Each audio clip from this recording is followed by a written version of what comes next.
আসসালামু আলাইকুম, সবাই কেমন আছেন? আমি আলহামদুলিল্লাহ অনেক ভালো আছি। তো আমি যাচ্ছিলাম রাজশাহী টি বাদে।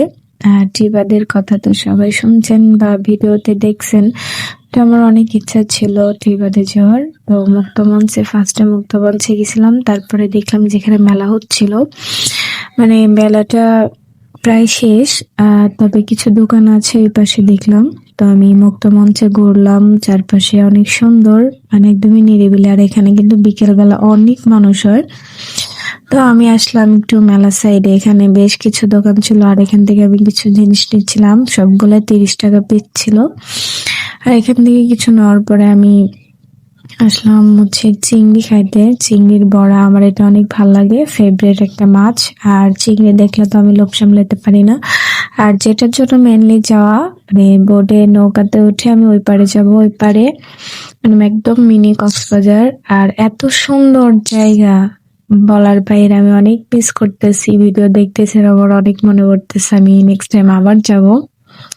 আর নৌকাতে উঠলে অনেক ভাল লাগে। আর এটা হচ্ছে এই পার, মানে মুক্তমঞ্চের এই পাশের পার। আমরা যাব হচ্ছে চরে, মানে শুধু বালু আছে এখানে, একদম কি বলবো, এত সুন্দর একটা জায়গা। আর আমি বাচ্চাদের মতো এই বাবলের এটা কিনছিলাম, এটা বাতাস এমনিতেই ঘুরতেছিল। তো দেখতে দেখতে চলে আসলাম নদীর মাঝখানে। চর, মানে এখানে শুধু বালু, পানি শুকিয়ে গেছে।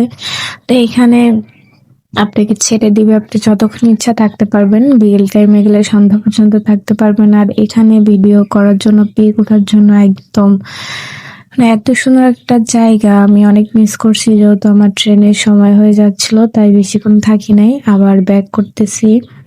আর এটা হচ্ছে এপারে, মানে আমরা চরের মাঝখানে গেছিলাম, এখন যাব ওই পারে। তারপর আমরা ট্রেনের জন্য চলে যাব। আর সূর্যটা একদমই পানিতে পড়ছে, মানে আস্তে আস্তে ডুবে যাচ্ছে। বিকেল টাইম ছিল, 4টার দিক। তো আমরা এপারে চলে আসি, আসার পরে যাচ্ছি, মানে স্টেশনে যাইতে হবে। 5টা 20-এ ট্রেন ছিল। তো আমরা রওনা দিয়েছিলাম 5টা 4:45 মেবি রওনা দিয়েছিলাম। এই তো চলে আসলাম স্টেশনে। আর আমরা যাব হচ্ছে ঢালাচড় এক্সপ্রেস, যেটা পাবনাতে যায়। 5টা 20-এর ছাড়ে পাবনা পৌঁছাইতে 8টা বাজে। তো আমরা যাচ্ছিলাম, আমাদের ট্রেন যেখানে ঠিকবে 5 নাম্বারে মেবি ছিল। তো আমি এখানে চারপাশটা দেখতেছিলাম, ভালোই অনেক বড় রেলওয়ে স্টেশনটা, রাজশাহী রেলওয়ে স্টেশন। এখানে বসে থাকার পর ট্রেন আসে, আসার পরে আমরা ট্রেনে উঠে পড়ি। তো সন্ধ্যা লেগে যায়, যেহেতু 5টা 20-এর ট্রেন ছিল, যাইতে যাইতে রাত 8টা বেজে যায়। তো এখানে যাচ্ছিলাম, আর এই তো চলে আসলাম রেল স্টেশনে পাবনা। তো আজকের মধ্যে এখানেই, সবাই ভালো থাকবেন, আল্লাহ হাফেজ।